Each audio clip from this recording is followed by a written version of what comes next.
আসসালামু আলাইকুম ওয়া রাহমাতুল্লাহি ওয়া বারাকাতুহু। প্রিয় দিনী ভাই বোনেরা, আশা করি আপনারা সবাই ভালো আছেন। তো আজ আমরা এই ভিডিওর মধ্যে আলোচনা করার চেষ্টা করব পীরের হাতে বায়াত হওয়া সম্পর্কে।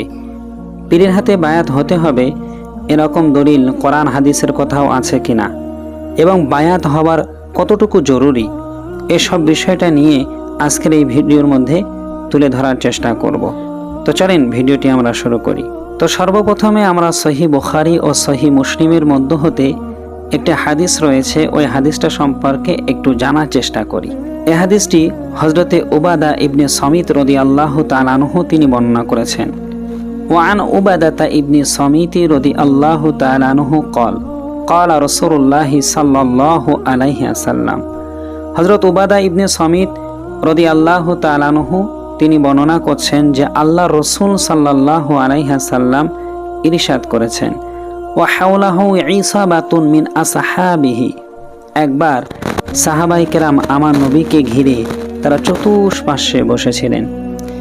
বাইউনি, তখনই আমার নবী বলেন যে তোমরা আমার হাতে বাইয়াত গ্রহণ করো, আলা, এই বিষয়ের উপরে, আল্লাহ তুশরিকু বিল্লাহি শাইআন, তোমরা কোনো কিছুকে আল্লাহর সাথে শরীক করবে না, ওয়ালা তাস্তারিকু, তোমরা চুরি করবে না, ওয়ালা তাজনু, এবং তোমরা ব্যভিচার করবে না, ওয়ালা তাকতুলু আওলাদাকুম, তোমাদের সন্তানদেরকে তোমরা হত্যা করবে না, ওয়ালা তাআতু বিবুহতানিন তাফতারুনাহু বাইনা আইদিকুম ওয়া আরজুলিকুম, এবং তোমরা নিজের থেকে কোনো ব্যক্তির উপরে অপবাদ দিও না, ওয়ালা তা'আসু ফি মা'রুফিন, এবং সৎ কাজে পুণ্য কাজে অবাধ্য হয়েও না। ফামান অফা মিনকুম, আর তোমাদের মধ্য হতে যে ব্যক্তি এই সব অঙ্গীকার পূর্ণ করবে, ফা আজরুহু আলাল্লাহ, তার প্রতিদান আল্লাহর নিকট রয়েছে।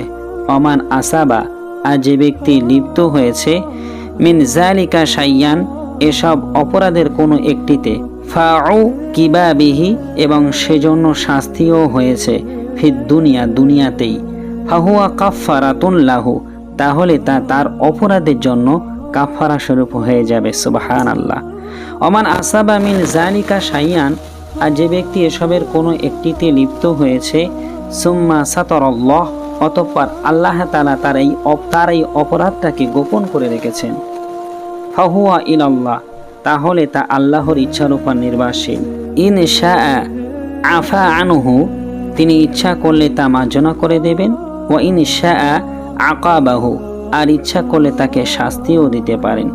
ফায়া ইয়ানাহু আলা যালিকা, অতঃপর আমরা এসব কথার উপরে আমার নবীর হাতে বায়াত গ্রহণ করেছিলাম। এই হাদিসের মধ্যে সুস্পষ্টভাবে বর্ণিত হয়েছে সাহাবায়ে কেরামদেরকে নিয়ে নবী করিম সাল্লাল্লাহু আলাইহি ওয়াসাল্লাম বায়াত নিয়েছিলেন কয়েকটি সত্য বিষয়ের উপরে। এক নম্বরে, তোমরা আল্লাহর সাথে কখনো কোনো কিছুকে শরীক করো না, চুরি করো না, ব্যভিচার করো না, তোমরা কারোর প্রতি গীবত করো না। এই সব নির্দেশ মহানবী সাল্লাল্লাহু আলাইহি ওয়াসাল্লাম দিয়েছিলেন, আর এই বিষয়ে সাহাবাদের থেকে তিনি বায়াত নিয়েছিলেন। তো এই বায়াত আসলে এর অর্থটা কি? বায়াতের আবিধানিক অর্থ হলো অঙ্গীকার করা, শপথ করা, কসম করা, এগুলোকে বায়াত বলা হয়। শরিয়াতের পরিভাষায় বলা হয়েছে, যেমন আল্লামা তিবি রহমাতুল্লাহ আলাই তিনি বলেছেন, নির্দিষ্ট কাজ সম্পাদনের লক্ষ্য শায়েখ বা নেতার হাতে প্রতিশ্রুতিবদ্ধ হওয়াকে বায়াত বলা হয়। এখন একটু জানার চেষ্টা করি যে আসলে এই বায়াত কয় প্রকার। বায়াত মানে হলো শপথ করা, অঙ্গীকার করা, যেটা আমরা আগেই জেনেছি। এই বায়াত কত প্রকার আছে একটু জানার চেষ্টা করি। বায়াত মূলত 4 প্রকার। এক প্রকার বায়াত হলো বায়াতুল ঈমান। কোনো ব্যক্তি ঈমান গ্রহণ করার সময় যে আলেম ওলামার হাতে বা কোনো ব্যক্তির হাতে মুসাফা করার মতো করে তার হাতটি দিয়ে যে বায়াত করে থাকেন, মানে ঈমানের কলমা পড়ে থাকেন, এই বায়াতটাকে বলা হয় বায়াতুল ঈমান। 2 নম্বরে বায়াতুল জিহাদ। এই বায়াতটা হলো জিহাদ করার জন্য। তার মানে সাহাবায়ে কেরাম তারা অঙ্গীকারবদ্ধ হতেন যে আমরা জিহাদের ময়দান ছেড়ে পলায়ন করব না, যাই হয়ে যাক না কেন আমরা জিহাদের ময়দানে অবস্থান করব। এরকম প্রমাণ আমরা কোরআন মাজিদের মধ্যে পেয়ে যাই। যেমন সূরা ফাতিহার মধ্যে আল্লাহ পাক রব্বুল আলামিন এই বায়াতের কথা উল্লেখ করেছেন। মহানবী সাল্লাল্লাহু আলাইহি সাল্লাম তার সাহাবীদেরকে নিয়ে বাবলা গাছের নিচে যে বায়াত করেছিলেন, যে বায়াতটাকে বায়াতে রিদওয়ান বলা হয়, এই বায়াতের উদ্দেশ্য ছিল যে কুরাইশরা আমাদের উপরে যতই জুলুম করুক না কেন আমরা পিছু পা হব না, বরং তাদের সাথে জিহাদ করব, যুদ্ধের ময়দান ছেড়ে পলায়ন করব না। তাহলে এই বায়াত অর্থাৎ বায়াতুল জিহাদ এটা আমরা কোরআন মাজিদ থেকেই পেয়ে যাই। 3 নম্বর বায়াত হলো বায়াতুল খিলাফাত।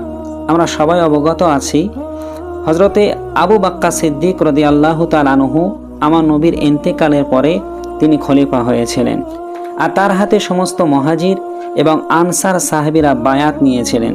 তার খেলাফত কালটাকে সমস্ত সাহাবায়ে কেরাম কবুল করে নিয়েছিলেন। তো এই বায়াতটাকে বলা হয় বায়াতুল খিলাফাত। 4 নম্বর বায়াত হলো বায়াতে সুলুক। এই বায়াতের উদ্দেশ্য হলো আল্লাহ তাআলাকে রাজি খুশি করানো এবং সমস্ত পাপের কাজটাকে ছেড়ে দেওয়া, এই বিষয়ে অঙ্গীকারবদ্ধ হওয়াটাকে বায়াতে সুলুক বলা হয়। উক্ত হাদিসের মধ্যে আমরা সাহাবায়ে কেরাম থেকে যে বায়াতের ঘটনা শুনেছি, এই বায়াতটি ছিল বায়াতে সুলুক, অর্থাৎ মহানবী সাল্লাল্লাহু আলাইহি সাল্লাম তার সাহাবাদেরকে নির্দেশ দিয়েছিলেন তোমরা এই সকল কাজগুলো থেকে বর্জন করে চলবে। আর সাহাবায়ে কেরাম যে অঙ্গীকার করেছিলেন, যে শপথ নিয়েছিলেন এই বায়াতের উপরে, এই বায়াতটাকে বলা হয় বায়াতে সুলুক। এই বায়াতটাকেই পীর মুরিদের বায়াত বলা হয়। কোনো কামেল পীর, হাক্কানি পীর, তার হাতে কোনো ব্যক্তি বায়াত হলো যে আল্লাহকে রাজি খুশি করব আর নিজের আত্মাটাকে পরিশুদ্ধি করব, এই উদ্দেশ্য করে যদি কোনো ব্যক্তি কোনো কামেল পীরের হাতে বায়াত গ্রহণ করে তাহলে এতে কোনো প্রকার দোষ নেই। সহিহ বুখারী থেকে আমরা পেয়ে গিয়েছি। এখন প্রশ্ন হলো যে এই বায়াত গ্রহণ করা কতটুকু জরুরি। দেখেন, মহান আল্লাহ পাক রব্বুল আলামিন কোরআন মাজিদের মধ্যে তিনি বলেছেন কদ আফলাহা মান যাক্কাহা। সূরা শামসের 9 নম্বর আয়াত, সূরা আলার 14 নম্বর আয়াতের মধ্যে আল্লাহ একই কথা বলেছেন। আল্লাহ বলছেন কদ আফলাহা মান যাক্কাহা, সেই সফল কাম হবে যে নিজেকে পবিত্র করবে। তার মানে আমাদের নিজেদেরকে পবিত্র করা, এটা মহান আল্লাহ পাক রব্বুল আলামিনের নির্দেশ। এখন প্রশ্ন হলো এই পবিত্র কি আমরা নিজে নিজে হতে পারি না? নিঃসন্দেহে আমরা নিজেরাই পবিত্রতা অর্জন করতে সক্ষম রয়েছি, কিন্তু আল্লাহ পাক রব্বুল আলামিন কোরআন মাজিদের মধ্যে আমাদেরকে সহজ পন্থা দেখিয়ে দিয়েছেন। যদি সেই পন্থা আমরা অবলম্বন করি তাহলে খুব সহজেই আমরা নিজেদের আত্মাটাকে পরিশুদ্ধ করতে পারবো। যেমন সূরা তাওবার 119 নম্বর আয়াতের মধ্যে আমার আল্লাহ বলেছেন ইয়া আইয়ুহাল্লাযীনা আমানু তাকুল্লাহা কুনু মা'আস সাদিকিন। আল্লাহ বলছেন হে ঈমানদারগণ, তোমরা আমি আল্লাহ আমাকে ভয় করো, অর্থাৎ তাকওয়া অবলম্বন করো। কুনু মা'আস সাদিকিন, আর তোমরা সত্যবাদীদের সাথে থাকো। সত্যবাদীদের সাথে যদি আমরা থাকি তাহলে খুব দ্রুত আমরা তাকওয়া অবলম্বন করতে পারবো, নিজেদের আত্মাটাকে শুদ্ধ করতে পারবো। এটাই হলো আল্লাহ পাক রব্বুল আলামিনের নির্দেশ।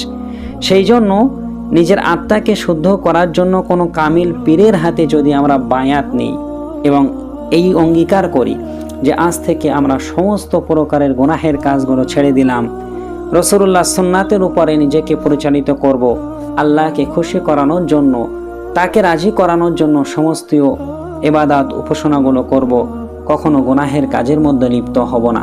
এই বিষয়ে কোনো ব্যক্তি যদি কোনো পীরের হাতে হাত দিয়ে শপথ করে, এই শপথটাকে বলা হয় বায়াতে সুলুক, অর্থাৎ যে বায়াত গ্রহণ করেছিলেন সাহাবায়ে কেরাম নবী সাল্লাল্লাহু আলাইহি সাল্লামের হাতে, যা সহিহ বুখারীর হাদিস, সহিহ মুসলিমের হাদিস।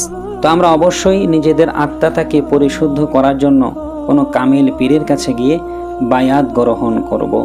যেমন শাহ ওলিউল্লাহ মুহাদ্দিস দেহলভী রহমাতুল্লাহ আলাইহি তার শাবি ও কিতাবের মধ্যে তিনি বলেছেন কোনো কামিল পীরের হাতে বায়াত হবা এটা সুন্নাহ।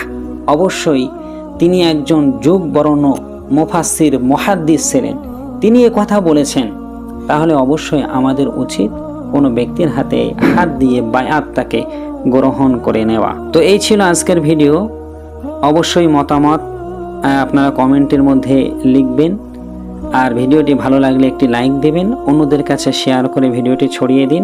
ইনশাল্লাহ আগামীতে আপনাদের সাথে আল্লাহ চাইলে আবার দেখা হবে। আল্লাহ হাফেজ।